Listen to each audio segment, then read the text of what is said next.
वर्णानामर्थसङ्गानां रसानां छन्दसामपि मङ्गलानां च कर्तारो वन्दे वाणी विनायको नारायणं नमस्कृत्य नरं चैव नरोत्तमम् देवीं सरस्वतीं व्यासं ततो जयमुदीरयेत् गुरुर्ब्रह्मा गुरुर्विष्णु गुरुर्देवो महेश्वर गुरुर्साक्षात् परब्रह्म तस्मै श्रीगुरवे नमः। बोलिए सियावर रामचंद्र भगवान की जय। राधावर कृष्ण कन्हैया लाल भगवान की जय। उमा महेश्वर भगवान की जय। गायत्री ब्रह्मदेव भगवान की जय। सद्गुरुदेव भगवान की जय। माता पिता गुरुदेव की जय। समस्त संतगण भगवान की जय। समस्त भक्तगण भगवान की जय। ओम नमः पार्वती पतये हर हर महादेव।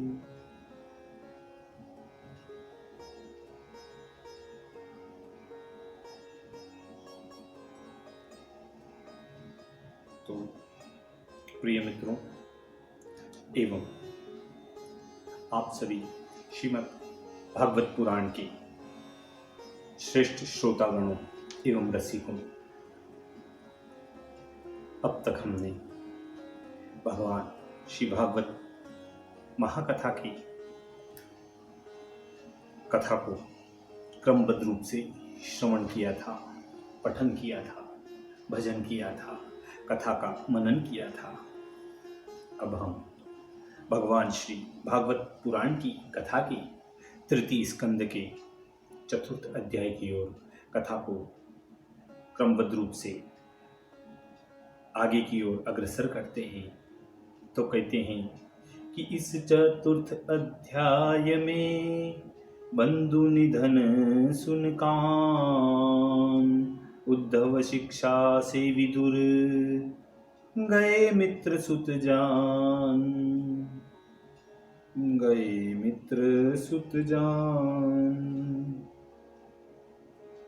उद्धव जी बोले कि ब्राह्मणों से आज्ञा ली, भोजन किए, फिर वारुणी पान करने से सब यादव वीर ज्ञान शून्य हो गए और परस्पर बुरी बुरी बातें करने लगे।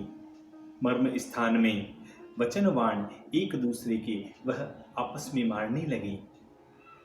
उस मद के दोष से उनके चित्त विषम हो गए और सूर्य अस्त होने के समय जिस प्रकार मांस घिसकर अग्नि के उत्पन्न होने से नष्ट हो जाते हैं, उसी प्रकार वह यादवगण ऐसे ही परस्पर वे लड़कर शाप अग्नि से नष्ट हो गए। भगवान अपनी माया के इस प्रभाव को देख सरस्वती नदी की तीर पर जाकर आचमन कर एक वृक्ष की जड़ में जाकर बैठ गए। उस समय शरणागत की पीड़ा के नाशक, अपने अंश की विध्वंस करने वाले भगवान ने मुझ उद्धव से कहा कि तुम बद्रिकाश्रम में जाओ। यद्यपि उनके अभिप्रायों को मैं भली प्रकार जानता था कि भगवान क्या कहना चाहते हैं, तो भी मैं शत्रु विनाशकारी दैत्यहारी श्री वासुदेव जी के पीछे पीछे गया, क्योंकि श्री यदुनाथ की कोमल चरणों का वियोग में सहन नहीं कर सकता। तब मैं वृंदावन बिहारी के चरण चिन्ह खोजता हुआ सरस्वती नदी के तट पर पहुंचा और देखा तो राधाचित चोर श्रीनिवास स्वतंत्र अकेले वहां उस वृक्ष की जड़ में बैठे थे। श्याम सुंदर शुद्ध सत्वमय श्री चार भुजाधारी आनंद कंद स्वरूप बनाए हुए, पीतांबर पहिरे तनु श्यामा, शांत अरुण लोचन सुख धामा, पीतांबर पहिरे तनु श्यामा। शांत अरुण लोचन सुख धामा, शांत अरुण लोचन सुख धामा। दाहिने चरण बाह्य चरण पर स्थापित किए हुए पीपल की पेड़ के निकट बैठे हैं। पुष्ट शरीर जिन्होंने संपूर्ण विषयों को त्याग कर दिया है, वहां देव इच्छा से महाभागवत व्यास जी के सदृश सखा मैत्रेय जी भी विचरण करते हुए आ निकले। तब भक्त अनुरागी आनंद भाव से नीची ग्रीवा किए हुए मेरे सन्मुख प्रेम हास्य की दृष्टि से विश्राम दे आनंदित होकर मुनीश्वर से श्री ब्रजनाथ जी बोले कि हे वसुरूप उद्धव, तुम्हारे मन की जो गति है वह मैं भली प्रकार जानता हूँ, और तुम्हारी अभिलक्षित वस्तु तुमको मैं दूंगा जो औरों को प्राप्त नहीं होगी। प्रथम विश्व के रचयिता वसुओं के यज्ञ में मेरी सिद्धि की कामना से तुमने मेरा यजन किया था। हे तात, हे उद्धव, मेरी कृपा से यह तुम्हारा अंतिम जन्म है। इसी जन्म में तुम मेरे अनुग्रह का फल भोग लोगे। अब मैं मृत्यु लोक त्याग कर वैकुंठ लोक को जाता हूँ। इस समय मेरा एकांत में एकांत भक्ति से दर्शन करो, यही परमानंद है। पहले पद्मकल्प की आदि सृष्टि में कमलासन ब्रह्मा जी से मैंने अपनी लीला का प्रकाशन परम श्रेष्ठ ज्ञान कहा था, जिसको महाज्ञानी परम चतुर विद्वान लोग भागवत कहते हैं। वही ज्ञान प्रथम मैंने तुमको दिया। अब तुम उस विमल ज्ञान को धारण करके सांसारिक मोह माया से निर्मुक्त होकर मेरा भजन करने लग जाओ।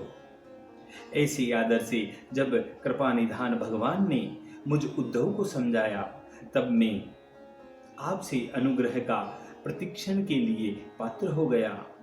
ऐसे उसने प्रेम से रोमांचित गदगद वाणी शोकाश्रुओं को बहाते हुए हाथ जोड़कर प्रार्थना की कि हे ईश, हे ईश्वर, हे प्रभु, यद्यपि इस संसार में तुम्हारे पद पंकजों का सेवन करने वालों को चारों पदार्थों में सब पदार्थ प्राप्त होते ही हैं, तथापि मैं भी आपके चरण कमल का सेवक हूँ, परंतु मुझको उन पदार्थों में किसी भी प्रकार की इच्छा नहीं है। जो अघटमान हैं वह कहते हैं कि जो चेष्टा न करें, अकर्ता के कर्म, अजन्मा के जन्म, शत्रुओं के भय से भागना, काल की आत्मा, असंख्यात रमणियों से विहार करना और अपनी आत्मा में सदा रमण करना, ऐसे तुम्हारे अद्भुत चरित्र देखकर इस संसार में सब विद्वानों की बुद्धि खेद को प्राप्त हो जाएगी। हे देव, हे प्रभु, सब काल में अखंड अंतर्यामी जगत के कारण अनजान की नाय मुझे निकट बुलाकर मंत्र पूछते थे और मुझको बढ़ाई भी देते थे।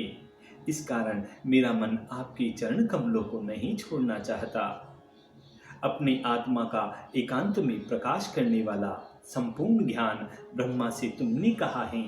हे स्वामी, जो मेरे जानने योग्य हो वह मुझसे कहो, जिससे अनायास संसार के दुख से हम सब तर सकें। ऐसे मेरे हृदय की प्रीति जान श्री वासुदेव भगवान कमल नयन ने आत्मा परम स्थिति का ज्ञान मुझसे कहा। देखिए, यहाँ एक शंका आती है, आत्म परम स्थिति का ज्ञान। तो इस शंका का उद्धव जी ने विदुर से कहा कि हे विदुर, भगवान मुझको बड़ी सुंदर अपनी स्थिति बतलाते थे, वह भगवान की बड़ी सुंदर स्थिति का ठिकाना कहाँ है? तो उसमें उस शंका के उत्तर में कहते हैं कि भगवान की बड़ी सुंदर भक्ति, उसी भक्ति में उन भगवान की सुंदर स्थिति है, वह भक्तजनों के जो हृदय में हैं, वही सदा भगवान वहाँ उस भक्ति के साथ वास करते हैं। भगवान की बड़ी स्थिति इन्हीं दो स्थानों में कहा गया है और इन्हीं स्थानों को भगवान ने उद्धव से कहा था। तब आगे कहते हैं कि तब मैंने उसी प्रकार भगवान वासुदेव का आराधन किया। उनके चरणामृत के प्रताप से अपने आप तत्व आत्मा के ज्ञान का मार्ग मुझको प्राप्त हो गया। तब मैं उन भगवान के चरणों को प्रणाम कर परिक्रमा करके विरह में आतुर हो गया और यहाँ आया हूँ। उनके दर्शन प्राप्ति के हर्ष और वियोग की पीड़ा से खेदित हो प्रभु के प्रिय बद्रिकाश्रम मंडल को जाऊंगा, जहाँ नारायण देव और नर ऋषि सब उपद्रव रहित दुश्चर रूप कल्प पर्यंत सब लोगों के अनुग्रह के कार्य करते थे। इतनी कथा कहकर सुखदेव जी बोले कि उद्धव के मुख से अपने सुहृदय बांधवों का वध सुनकर बुद्धिमान विदुर जी को शोक संताप हुआ, पर ज्ञान के प्रकाश से तुरंत वह संताप उनका मिट गया। श्री कृष्ण के परिवार यदुवंश का विध्वंस सुनकर उद्धव महाभागवत से भगवान के गमन के वृतांत को सुन विश्वास करके विदुर जी ने यह कहा कि हे उद्धव, आत्मा का एकांत में प्रकाश करने वाला परम ज्ञान जो योगेश्वर श्री कृष्णचंद्र जी ने आपसे कहा है, वह ज्ञान आप हमसे भी कहिए ना, क्योंकि श्री कृष्ण के उपासक ब्राह्मण लोग अपने दासों के प्रायोजन साधने को विचरा करते हैं। जो कृतार्थ हैं उनको और कुछ सत्य करने को नहीं है। उद्धव जी कहते हैं कि हे विदुर, मोहिन क्षण भर को अवकाश, बिन व्रज वल्लभ रमा निवास, को अब सुनहि सुनावहि ज्ञान, मोहि शरीर कर भार महान। जब मोहि हरि ने ज्ञान सुनाए, मित्रासूत हरि के डिग आए। परम ज्ञान जो कर्म बखानो, सो सब भली भांति तिन जानो, सो सब भली भांति तिन जानो। निश्चय तत्वों की सुंदर सिद्धि की ज्ञाता मैत्रेय जी आपको ज्ञान सुनाएंगे, जो मनुष्य लोक के त्याग करने वाले भगवान ने कहा है। श्री सुखदेव जी बोले कि इस प्रकार विदुर जी के साथ मोहन मूर्ति के गुणों की कथा रूप अमृत से सब जिनका पाप नष्ट हो गया, तब उद्धव जी ने कालिंदी के पुलीन में एक रात्रि वास किया। वह रात्रि एक पल के समान व्यतीत हुई। इतनी कथा सुनकर राजा परीक्षित कहते हैं कि हे कृपा सिंधु, वृष्णि, भोज, महारथी, यूथपालों में मुख्य जब नष्ट हो गए थे और ब्राह्मणों के शाप से त्रिगुणों के स्वामी श्री कृष्ण पर्यंत ने जब मनुष्य के आकार को त्याग दिया, फिर उद्धव जी कैसे बचे रहे? यह बड़े आश्चर्य की बात है। श्री सुखदेव जी बोलते हैं कि शाप की तो कुछ सामर्थ्य नहीं थी। ब्राह्मण के शाप का तो एक मीश था। कालानुसार अमोघ वांछाला वाले जो श्री कृष्ण जी अपने कुल का संहार कर शरीर त्याग कर उस समय चित्त में यह विचारने लगे, जो मैं इस लोक में चला जाऊं तो मेरा यह परम ज्ञान आत्मज्ञानियों में श्रेष्ठ उद्धव के अतिरिक्त और कोई समझ में योग्य नहीं है। उद्धव ज्ञान में अणुमात्र भी मुझसे न्यून नहीं है, तब सब भांति मेरे ही समान यह उद्धव हैं, क्योंकि इसने गुणों के विषय वासनाओं में फंसकर कभी भी परमेश्वर के अनुराग को नहीं छोड़ा। इससे यह मेरे ज्ञान का लोगों में प्रचार करता हुआ यहीं रहे। ऐसे त्रिलोकीनाथ शब्द ब्रह्म वेदों के कारण श्रीपति ने जब आज्ञा दी, तब उद्धव जी बद्रिकाश्रम में जाकर चित्त को समाहित कर भगवत भजन करने लगे। देखिए कितनी अच्छी बात है। भगवान श्री राम ने भी हनुमान जी को कहा था कि तुम मेरी कथाओं का इस कल्प पर्यंत यहाँ इसी धरती पर रहकर प्रचार करना, गुणगान करना और धर्म की व्यवस्थाएं बनाए रखना। उसी प्रकार श्री कृष्ण भगवान ने भी उन उद्धव जी को अपने समान समझकर उन उद्धव जी को ज्ञान दिया कि यह ज्ञान कलयुग के लोगों को भागवत रूप में मिले, इसलिए वह ज्ञान भगवान ने उद्धव जी को दिया और उनको कहा, तुम यहीं धरती पर रहकर इस ज्ञान का प्रचार करो जो हमें आज प्राप्त हो रहा है। जय हो प्रभु। आगे कहते हैं कि जिन्होंने लीला के लिए मनुष्य शरीर धारण करके शालाग्नि कर्म किए, उन श्री कृष्ण परमात्मा के गुणों का उद्धव जी के मुख से विदुर जी ने श्रवण किया और वैकुंठनाथ के अनंत धाम को जाना। देने वालों को देने देता हुआ और अधीर पुरुषों को अति दुष्कर जान पड़ता है। हे कुरुक्षेत्र, जब श्री कृष्णचंद्र आनंद कंद का ध्यान करते हुए ज्ञानियों में श्रेष्ठ उद्धव जी वहां से चले गए, तब विरहवश होकर विदुर जी क्रंदन करने लगे।